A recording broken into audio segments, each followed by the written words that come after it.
No ha nacido de mujer uno más grande que Juan el Bautista, ni ha salido de la boca de nuestro Señor un piropo más grande que ese, claro. No ha nacido uno más grande que Juan el Bautista. Pero claro, añade una cosa. Pero el más pequeño en el reino de los cielos es más grande que él. Yo siempre que he oído eso del Señor lo leo. No ha nacido de mujer uno más grande. Juan el Bautista. Mire que yo le quiero a Juan y, como digo, nació en su día y de todo. Pero, claro, donde se ponga nuestro Padre San José no se pone nadie. Ni San Miguel Arcángel, ni San Juan Bautista, ni nadie. San José está unido al orden hipostático, cosa que no lo está San Miguel. San Juan Bautista está un poquito, muy cerquita también del orden hipostático, pero unido a la economía del orden hipostático, María y José.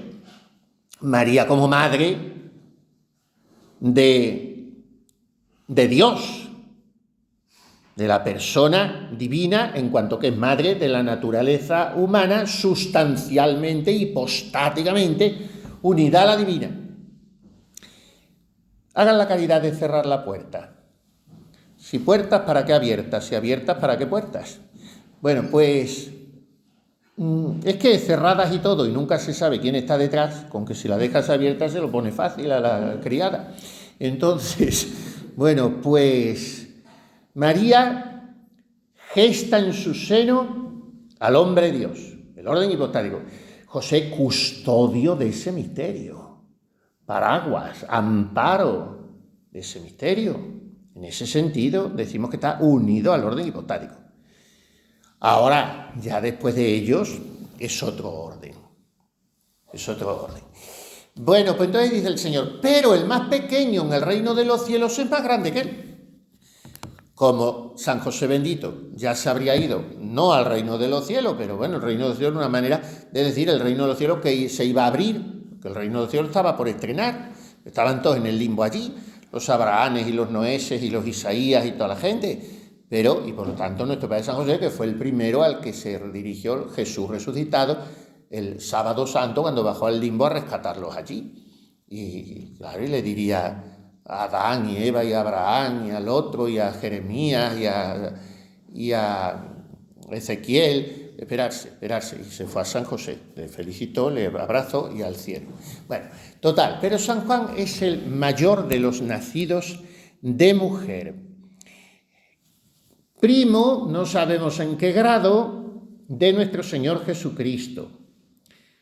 Y 6 meses mayor que él, por eso celebramos su nacimiento 6 meses antes del 24 de diciembre, que es el 24 de junio. Ya hemos asistido al anuncio de su nacimiento en el Sancta Sanctorum del templo por parte de Gabriel dirigiéndose a su padre Zacarías. Ya hemos asistido a la imposición de su nombre, Juan, en medio de todos los que decían que había de ser Isaías. Y hemos asistido al salto de gozo en el seno de su madre, que había de ser Zacarías, perdón. En el seno de su madre Isabel hemos asistido también, pero después de su infancia no sabemos. Algunos quieren que, como los padres eran mayores, él quedó huérfano pronto y ya todavía muchacho o adolescente, pues se fue al desierto, lleno del Espíritu de Dios. Yo lo estoy diciendo muchas veces, quizá insistentemente, pero veo y le doy muchísimo más mérito a la juventud de hoy, al que se lo toma en serio le doy más mérito, porque tiene muchísimas menos apoyaturas que nunca. Pero antes, claro, como la sociedad entera lo empujaba, la familia era así, todo, pues el joven estaba más cuajado y lee uno las historias de las vidas de los santos y de la gente grande, pues a los 16, a los 18 años ya había tomado estado, ya se había ido a una orden muy austera, ya a lo mejor estaba escribiendo libros a los 20 y pocos años, ya era padre de familia. En fin, las personas estaban mucho más cuajadas volitivamente, sabían lo que querían y afectivamente, menos sometida a veleidad de los sentimientos y eran gente muy rectilínea y muy varonil. Y bueno, todo lo contrario a la blandenguería caprichosa que está hoy imperante. Entonces, pues no es difícil en este sentido pensar en un muchacho que además predestinado por Dios, lleno del Espíritu Santo, desde el seno de su madre, pues toma un camino que no desmentirá nunca. O sea, la fuerza, la parresía, la valentía, el desprecio a lo políticamente correcto, la penitencia, el abrazarse con la soledad de corazón. Todo eso en Juan es admirable. Por eso Juan es un modelo de esa virtud que tanto falta hoy, que es tan importante, que Santa Teresa se la proponía a sus monjas siendo mujeres, que es la virilidad. Santa Teresa quería a sus monjas no nada mujeres, sino tan fuertes que pongan espanto a los hombres. Bueno, pues la virilidad como nobleza y como energía y como rectitud y como sinceridad y como abnegación y como fortaleza y como lealtad y todo ese cortejo de virtudes humanas que han de ser ejercidas con robustez de ánimo. Eso es virilidad. Y este es Juan. Este es Juan. No nos lo figuramos como se lleva hoy tantas veces en el mundito eclesiástico, hablando con voz de carne de membrillo.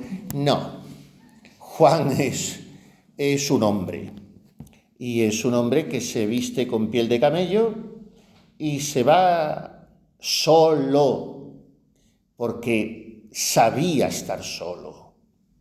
Y si en algunos momentos no lo sabía, ya lo iría aprendiendo. No era ese terror a la soledad que nos hace buscar constantemente compensaciones afectivas y no sé cómo decir, rodrigones. Cuando una maceta, una planta que tiene que crecer recta y ante el miedo, pues hay que ponerle un rodrigón y atarla. Bueno, pues necesitamos muchos rodrigones y estamos un poco afeminados en ese sentido, que me han mirado, que no me quieren, que han dicho de mí, que si me... Que no, hombre, que no, que es otra cosa la vida más amplia y más grande y más anchurosa y más libre. Pues Juan era este. Juan podía hacer suyo el lema de los cartujos, que no es solamente aquel de que tanto hoy se sabe y se pone con las fotos del Valle de los Caídos y esas cosas, dum volvitur orbis stat crux.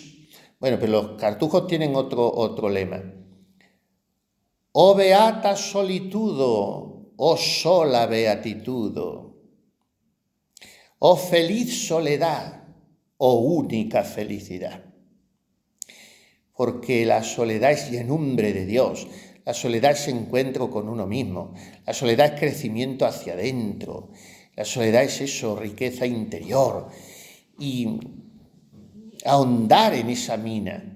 Si no es soledad autocontemplativa, autorreferencial, si no es la soledad de quien vive lamiendo sus propias llagas, o si no es la soledad del individualista que lleno de egoísmo repite aquello del refrán que el buey suelto bien se lame. No, pero la soledad inteligente, la soledad del asceta, la soledad del estudioso por una causa noble, la soledad, como acabamos de decir, del cartujo, del monje. Y estoy teniendo, eso es de las compensaciones más bonitas que yo he tenido, que me oyen mucha gente que yo no me lo explico porque de por ahí te crece. Lo del YouTube, la pandemia sirvió para muchas cosas y hasta los que como yo éramos ignorantes absolutamente en eso, empezamos con los YouTube y de repente te oyen muchos miles de personas y me escriben bastantes muchachos que me dan las gracias, o no muchachos, señoras, en fin, o que me dan las gracias porque han descubierto su vocación. Y uno de ellos a Cartujo que se iba. Y me daba las gracias. ¿Cuántas gracias le he dado yo a nuestro Señor? Porque hace más provecho a la Iglesia, dice San Juan de la Cruz. Piensen, y ahí me cojo yo. Y ahora no, porque estoy más parado, pero en fin, dice, piensen, dice San Juan de la Cruz, los que son tan activos que piensan ceñir al mundo con sus escritos y predicaciones, que harto más bien harían a sus almas y más provecho a la Iglesia si la mitad de ese tiempo lo gastasen en estar con Dios, porque más bien hace a la Iglesia un poquito de puro amor que todas esas otras obras juntas. Y hoy estamos en la herejía del activismo que decía Pío XII. Y hay que hacer y montar reuniones y la sinodalidad y la papelorum progressio y hacer muchas cosas que producimos nosotros y una iglesia que se hace a sí misma, como decía Benedicto XVI. O sea, que no la hace el Espíritu Santo. ¿Eso qué es? Eso es un pelagianismo estúpido. Y lo que hacemos y programaciones y no hay diócesis que se precie, que no haga las programaciones pastorales y tenga a los curas todos los días reunidos y tal. A los curas y monjas que no rezan, Dios los castiga con reuniones. Y entonces hoy es eso, hacer. Y dice San Juan de la Cruz, yo no veo en las programaciones de esas reuniones, hasta de monjas, tiempos largos ni cortos a veces, destinados a la adoración eucarística, a la oración, a la forma... O el viernes lo vamos a pasar de ayuno, penitencia. No, hacer cosas y venga, y luego publicarla en las hojas diocesanas y moverse y hacer... Que no. Que hace más bien a la Iglesia. En San Juan de la Cruz, doctor de la Iglesia, por aquí anduvo, por estas calles también. Un poquito de puro amor que todas esas otras obras juntas. Esto que se lo aprendan los que son tan activos, dice él, que piensan ceñir al mundo con sus predicaciones y escritos.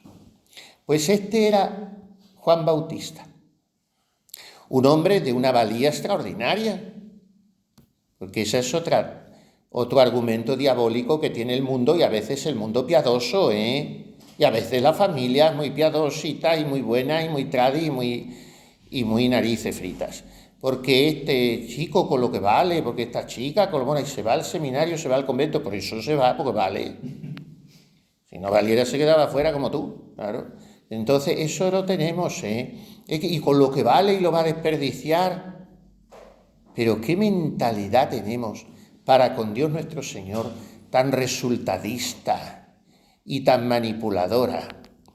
Bueno, pues Juan Bautista, con lo que valía, precisamente por lo que valía, miró a un lado y dijo, ahí te quedas, mundo amargo, como los suicidas del romanticismo que dicen así una frase bonita antes de pegarse el tiro y saltarse la tapa de los sesos. Ahí te quedas, mundo amargo, y yo me voy al desierto, que aquí ya está todo el pescado vendido. Y al desierto. Este es Juan, y al desierto hecho un muchacho, Y el desierto es la inseguridad, el desierto es la desinstalación, el desierto es la confianza omnímoda, absoluta en la divina providencia. El desierto es el fiarse de Dios sonriendo cada mañana porque te da el sol y el agua del riachuelo y el canto de los pájaros. Ese es el desierto. Todo lo contrario de este mundo de hoy, que tiene al joven estudiando hasta los 34 años a ver si, ya que se le ha acabado el paro, por fin consigue las oposiciones que pueda ganar 1.000 euros al mes. Esto es nuestro panorama. Pero estos santos han dicho, claro, hay que tener esa vocación, yo no digo que todo el mundo se vaya al desierto, pero han dicho, pa' poca salud ninguna, que se dice en mi tierra, y se han ido al desierto, porque a Juan lo único que le preocupaba era el reino de Dios y su justicia, y sabía que todo lo demás se le daría por añadidura. El reino de Dios y su justicia, la palabra justicia en la Sagrada Escritura es sinónimo de santidad. Y así se planta Juan en sus bonitos 30. Hoy se dice, es un joven de 47 años. Antes se decía, es un señor de 19 años. Bueno, pues los 30 ya son palabras mayores, ¿eh? Para San Agustín fueron un quicio, lo cuentan sus confesiones. Ya tenía 30 años y seguía diciendo cras, cras, cras. Y cada vez que decía cras, me hacía cuervo, porque es el graznido del cuervo, la onomatopeya cras. Cras es mañana. ¿Hasta cuándo, Señor, hasta cuándo? ¿Por qué no ha de ser hoy y en esta misma hora? Las confesiones lo dice llorando y ya fue un antes y un después, como el que decíamos el otro día de Santa Teresa llorando ante el Cristo muy llagado. Hay un antes y un después, pero nos da miedo ese momento. Y seguimos como con el libro de cuentas ahí medio amañado, con el suma y sigue. Suma y sigue. Pero si no cuadran, bueno, redondea. Es que sobra tanto, falta, redondea, suma y sigue. Y así se va pasando la vida. Porque no decimos, no, pongamos las cuentas en regla. Bueno, como no hay un desfalco grave ni una cosa, sino que lo que no redondea, total eran unos centimitos, luego ya fueron unas pesetas, pero nunca son cantidades grandes. Bueno, pues ahí seguimos, ¿no? Entonces, Juan, sobre todo, es el hombre de la libertad, que como decíamos el otro día, es la gran virtud de los hijos de Dios. La libertad, porque la libertad suma es Dios. La ausencia total de condicionantes, de dependencias, de apriorismos, es Dios. Y Juan es el hombre de Dios, por lo tanto el hombre de la libertad. Y a los 30 años ya pensó que en otra ribera del Jordán habría mejores langostas y mejor miel de romero, y se cambió y se fue a esa ribera del Jordán conducido por el Espíritu Santo para predicar un bautismo de penitencia, o sea, lo mismo que Jesús. Hasta los 30 años escondido. Hasta los 30 años. Es que hay que echar los cimientos para poder levantar la casa, ¿eh? Hay que poner combustible para que ande el coche. Y claro, yo no digo que hasta los 30 años vayamos a estar nosotros metidos en un taller de carpintería o en un desierto. Pero antes que te cases o antes que tomas estado, tienes que haber rezado bastante. Tienes que haberte exigido con disciplina, tienes que haber sido un hombre penitente. Penitente no de que uses el cilicio y la disciplina, que a lo mejor también, o que te duches con agua fría, sino penitente que mortifiques tu voluntad, que no seas un caprichoso, un veleidoso, un blando. Y eso es prepararse en el desierto, prepararse en el desierto. Y que, ¿por qué tengo que fumar 2 cajetillas de tabaco? A lo mejor lo puedo quitar este Adviento, esta Cuaresma. Y a las mujeres las tengo que respetar, porque eso es empezar por respetarme a mí mismo. Y tengo que leer todos los días por lo menos 1 hora y muchas cosas. Que es estar en el desierto, que no es estar perdiendo 2 horas con los WhatsApp, aunque tengamos 50 años, 80. Y esta gente sabía lo que se traía entre manos. Y entonces Juan está hasta los 30 años preparándose, como nuestro Señor, que es la sabiduría increada, está hasta los 30 metido en un taller de carpintería entre virutas allí, sin hacer nada. Pues vaya un absurdo. Como la vida, vuelvo a decir, de un cartujo, de una carmelita descalza. Vaya un absurdo. Pues ¿qué haríamos sin ellos?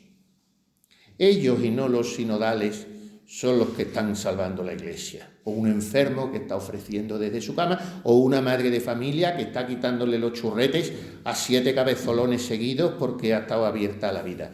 Eso está salvando la Iglesia. Y bueno, lo otro lo que hace es gastar dinero, tiempo y hacer el ridículo. Vamos, habrá de todo, no vamos tampoco a... Pero son las actitudes. Entonces, Juan se pone a predicar un bautismo de penitencia. No predica un camino sinodal. Predica convertíos y creed en el Evangelio. Eso es lo que predica. No predica dialogar con todas las religiones porque Dios quiere que haya muchas. No. Convertíos y creed en el Evangelio. Que no es más que uno. Convertíos. Y conocía Juan a Jesús. Habían jugado de niños, como nos lo pinta nuestro sin par Murillo, que no podía ser más que sevillano. Habían jugado de niños con la Conchica y Juan ya entonces apoyado en el bastón que decía Agnus Dei, o se conocían, se habían moceado incluso, como dicen en los pueblos, o no se habían vuelto a ver. ¿Qué sabemos allá? Lo que sí sabemos es que el Espíritu Santo le susurró al oído a Juan que fuera al encuentro del Cordero de Dios. Y le dio esta señal: aquel sobre quien vieres que me poso en forma de paloma, ese es. Y entonces Juan va al Jordán, empieza a predicar, empieza a decir a las gentes: haced frutos dignos de penitencia y no estéis confiados. Que la predicación de Juan hay que hacerle caso, Hay que tomársela en serio. Que Juan no va a poner vaselina ni dice que Dios os ama, que es lo que se lleva hoy, ¿no? Que Dios te ama, tranquilo, que Dios te ama. Y pues mire usted, para ese viaje no hacen falta alforjas, eso ya lo sé yo, que Dios me ama. Pero Juan dice: haced frutos dignos de penitencia. Y no estéis confiados diciendo: tenemos por padre a Abraham. Porque yo os aseguro que Dios es capaz de hacer nacer de estas piedras hijos de Abraham. Mirad que la segur está puesta a la raíz del árbol, y todo árbol que no dé buen fruto será cortado y arrojado al fuego. Esta es la palabra de Juan. Mira que tienes el hacha en la base de tu tronco. A ver qué fruto estás dando. Pues si te llega la muerte, el árbol va a quedar del lado que caiga. Y si no tiene fruto, me temo que va a quedar del lado malo. Y entonces ante esto las gentes le preguntan: ¿y qué es lo que debemos hacer? Y él contesta pues lo que es una vida cristiana elemental. Empieza por aquí. El que tenga 2 túnicas, que reparta con quien no tenga ninguna, y el que tenga alimentos, que haga lo mismo. Yo os bautizo con agua para moveros a penitencia, pero el que ha de venir después de mí es más poderoso que yo, y yo no soy digno ni siquiera de soltar la correa de sus sandalias. Él os bautizará en Espíritu Santo. Y entonces, ante tanta elocuencia a lo divino y a lo escatológico, empiezan a pensar si no sería él el Mesías que había de venir. Y envían a aquellas multitudes que iban a que lo bauticen, se forman grupos, total, que se relacionan con los sacerdotes y envían a esos sacerdotes como especialistas a preguntarle a Juan: ¿tú quién eres? Y él, como hombre recto, tajante y sabiendo a lo que iban los otros, le dice: yo no soy el Cristo. Insistieron: pues ¿cómo bautizas? Respondió Juan: yo bautizo con agua, pero en medio de vosotros está uno a quien no conocéis. Ese es el que ha de venir después de mí. Y viene ese, que es su primo, viene a la orilla del Jordán, metido en la fila de los pecadores como uno más, haciendo cola. Y cuando llega, claro, naturalmente Juan se resiste. Yo debo ser bautizado por mí y por ti, y tú vienes a mí. Y entonces Jesús le dice: déjame hacer esto ahora. Conviene que cumplamos toda justicia. Y esta palabra de Jesús debe aleccionarnos mucho, porque nosotros forcejeamos con Jesús, como aquí forcejeó Juan, como en el cenáculo forcejeó Pedro: tú lavarme los pies a mí. Y Jesús nos dice: déjame hacer, porque esa es otra afición que tenemos, demasiado arraigada, marcarle los tiempos a Dios. y darle una hoja de ruta. Y llega hasta ahí, pero en esta parcela ya no entres.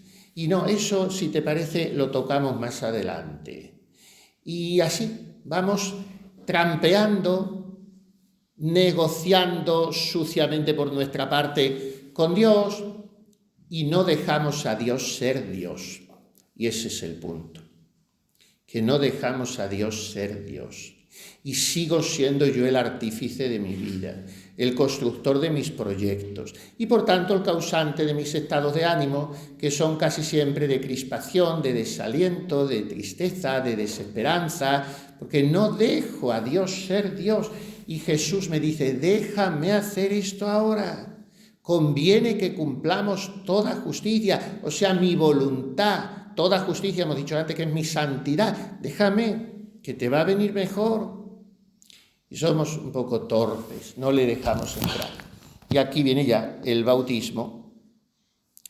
Y al momento de salir del agua, Jesús, envuelto en oración, en una atmósfera divina, claro, se abrieron los cielos y vio al Espíritu Santo que bajaba en forma de paloma y se posaba sobre él, y se oyó una voz del cielo que decía, este es mi Hijo muy amado en quien tengo todas mis complacencias. Al día siguiente vio Juan a Jesús que venía a su encuentro y dijo a los que estaban con él, y aquí está el Juan del Adviento. Ese es el Cordero de Dios que quita el pecado del mundo. Ese es aquel de quien yo os dije, tras de mí vendrá un varón, el Hijo del Hombre, el hombre perfecto. Tras de mí vendrá un varón que se ha puesto delante de mí porque existía antes que yo. Y entonces Juan atestiguó diciendo, he visto al Espíritu en forma de paloma descender. Bueno, y después ya viene, ya sabemos, el encarcelamiento y martirio de Juan por denunciar el pecado de adulterio de Herodes, que estaba con la mujer de su hermano. Y instigado por esta adúltera, Herodes manda gente al Jordán para, mientras Juan estaba bautizando, aquello debió de ser muy sonado, apresarle y matarlo. Pero sabiendo que era un hombre justo y muy apreciado y que sería una medida impopular, no le mata, sino que le encarcela porque además en el fondo le apreciaba. Pero como no hay peor cosa que el odio de una mujer, el otro día he leído en una carta una frase de Santa Teresa que decía, creo que es cordura huir como de una fiera de la lengua de una mujer despechada. Es cordura huir, dice Santa Teresa, porque le estaban sacando una habladuría, una pariente suya y no sé qué, y bueno, ese era el contexto de la carta. Bueno, pues Juan es mártir, pero no es mártir porque confiesa a Jesucristo. Jesucristo en realidad no tuvo que ver nada con aquella muerte, pero tuvo que verlo todo, porque Juan es mártir de la verdad y de la libertad, y por lo tanto es mártir de Jesucristo en cuanto que es la verdad y el camino y la vida, y es mártir de la indisolubilidad del matrimonio, y es mártir por denunciar el divorcio. La maldad intrínseca del divorcio, que es la destrucción de la familia. Acabo de sacar en colaboración, hemos sido 3, 2 tomazos enormes, la biografía del cardenal que me ordenó, primado de España, don Marcelo González Martín. Bueno, no sé, quizá también Guerra Campos, alguno más, no lo sé, pero don Marcelo fue, según yo sé, el único de los pocos que escribió dos páginas, no necesito más, una pastoral condenando el divorcio cuando este fue aprobado en España, de una clarividencia casi tan importante esa pastoral, sin llegar a serlo tanto, como la otra de 4 páginas solo, diciendo que no se podía votar esta Constitución que tenemos y anunciando los peligros que traería y consigo la destrucción de España, como el tiempo le ha dado la razón.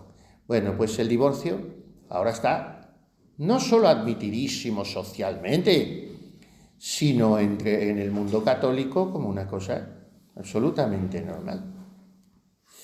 Bueno, pues mientras Juan estaba en la cárcel, le llegaban las voces de la actividad de su primo, Jesús.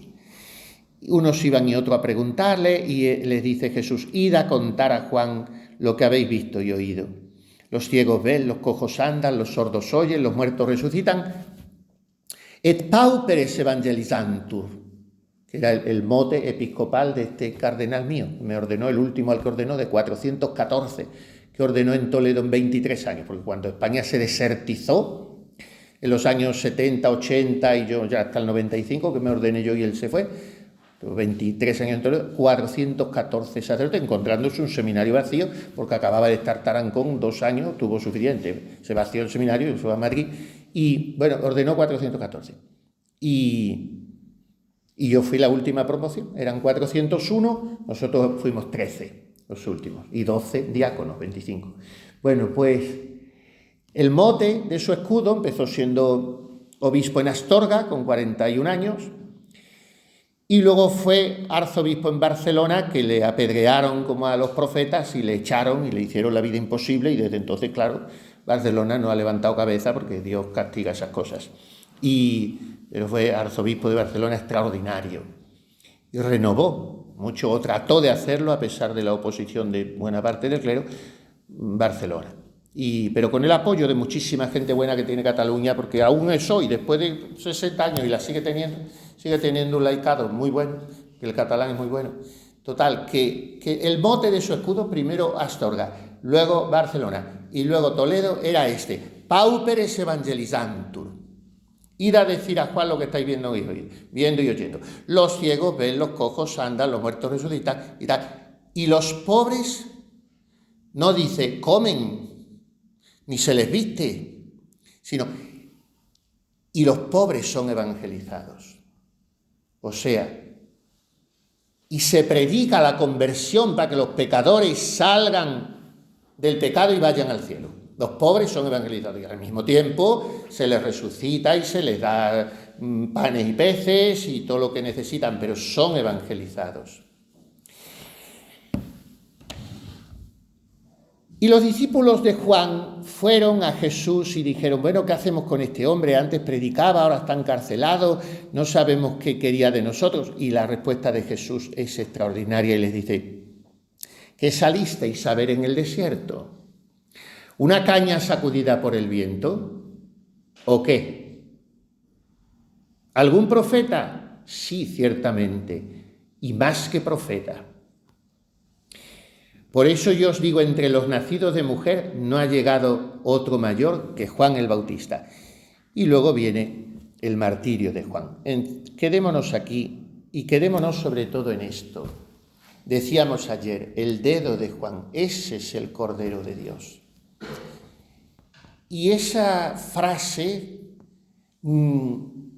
como que si dijésemos, podía estar escrita en el frontispicio de la puerta de entrada al desierto de Juan. O sea, Juan vive en un desierto en el cual campea como una bandera de paz y de gloria esta leyenda: Ecce agnus Dei. Él es mi vida, Él es quien quita el pecado del mundo. El Cordero está haciendo alusión al cántico del siervo paciente de Isaías, como cordero manso llevado al matadero. Está haciendo alusión al cordero propiciatorio de la fiesta del Yom Kippur. En el templo de Jerusalén, el sacerdote imponía las manos sobre un cordero y le mandaba al desierto para que se llevase simbólicamente sobre él los pecados del pueblo. Era como un rito de purificación. Bueno, pues ese cordero que ha sido enviado al desierto donde se ha encontrado con Juan para dejar fuera los pecados del mundo es Jesús. Y a ese es al que nos señala Juan. Y Juan tiene también como mote, como consigna, como lema de su predicación, esta frase: parate vias Domini, preparad los caminos del Señor. Que lo torcido se enderece, fuera las componendas, los disimulos, las mentiras, las medias verdades, los bienquedismos, las hipocresías. Que lo torcido se enderece, que lo escabroso se iguale, fuera ya las montañas rusas de los vaivenes de ánimo, de las tristezas, de las euforias, de los...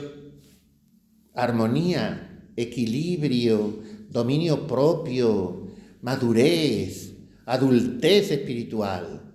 No tanto escabroso, que lo escabroso se iguale, que lo torcido se enderece. Abajad las colinas, rellenad los valles, preparad un camino al Señor. Eso nos está diciendo en este Adviento, que preparemos en nuestra vida reorientándola, enderezando lo que tiene que ser enderezado, recolocándola, revisándola, que en nuestra vida preparemos un camino al Señor. ¿Por qué muchas veces no veo a mi alrededor frutos de conversión? No los veo en mí mismo. ¿Por qué no los veo a mi alrededor? En mi familia, en mi ambiente, porque no soy un camino por donde pueda pasar Jesús. Porque todos son escabrosidades o sinuosidades. Preparemos un camino al Señor suave. Cuando estamos esperando a alguien, le preparamos el camino.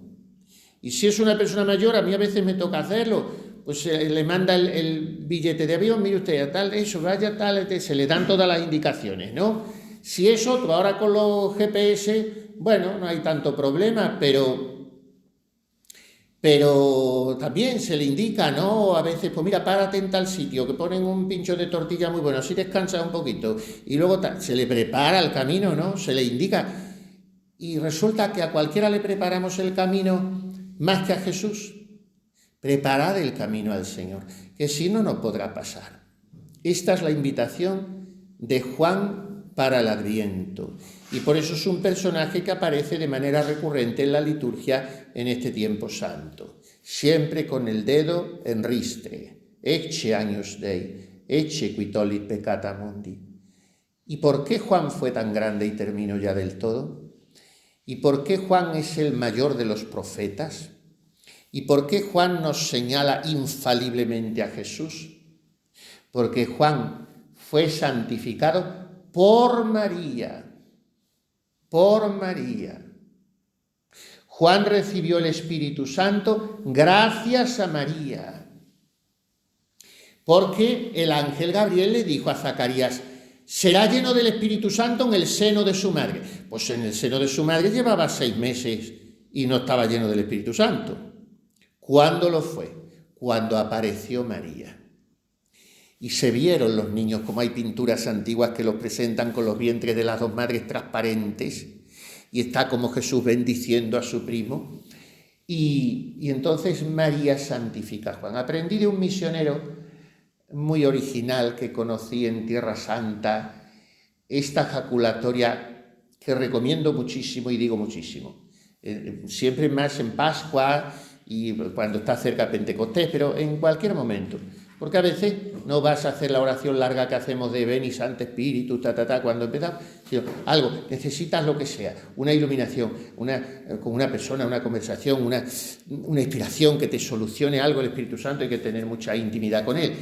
Y la jaculatoria es esta: Veni Sancte Spiritus, veni per Mariam. Sufficit.